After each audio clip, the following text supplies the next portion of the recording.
Kalady saint George പള്ളിയിൽ പെസഹായുടെ തിരുക്കർമ്മങ്ങൾക്ക് വിശുദ്ധ കുർബാനയോടെ തുടക്കം. യേശുക്രിസ്തുവിന്റെ അന്ത്യത്താഴത്തിന്റെ ഓർമ്മ പുതുക്കി കാൽകഴുകൽ ശുശ്രൂഷയ്ക്കും വിശുദ്ധ കുർബാനയ്ക്കും വികാരി ഫാദർ മാത്യു കിലുക്കൻ നേതൃത്വം നൽകി. കാലടി സെന്റ് ജോർജ് പള്ളിയിൽ പെസഹായുടെ തിരുക്കർമ്മങ്ങൾ വിശുദ്ധ കുർബാനയോടെ ആരംഭിച്ചു.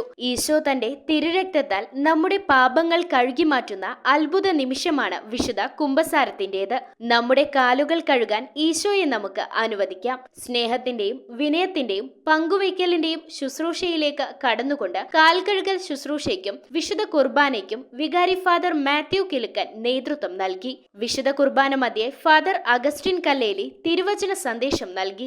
Father Emmanuel S J, father Dominic S J എന്നിവർ തിരുക്കർമ്മങ്ങൾക്ക് സഹകാർമ്മികരായി. 12 മണിക്കൂർ ആരാധന ഇടവകയുടെ യൂണിറ്റുകളുടെയും ഭക്തസംഘടനകളുടെയും നേതൃത്വത്തിൽ നടക്കും. ഒരു പൊതു ആരാധനയ്ക്ക് ശേഷം ഈശോ പകർന്നു തന്ന ചൈതന്യത്തെ അനുസ്മരിച്ചുകൊണ്ട് അപ്പം മുറിക്കൽ ശുശ്രൂഷ ഉണ്ടായിരിക്കുമെന്ന് വികാരി ഫാദർ മാത്യു കിലുക്കൻ അറിയിച്ചു. News bureau, Kalady.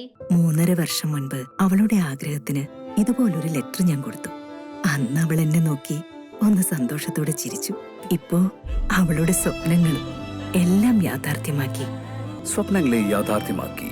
MBITS engineering college, Kothamangalam.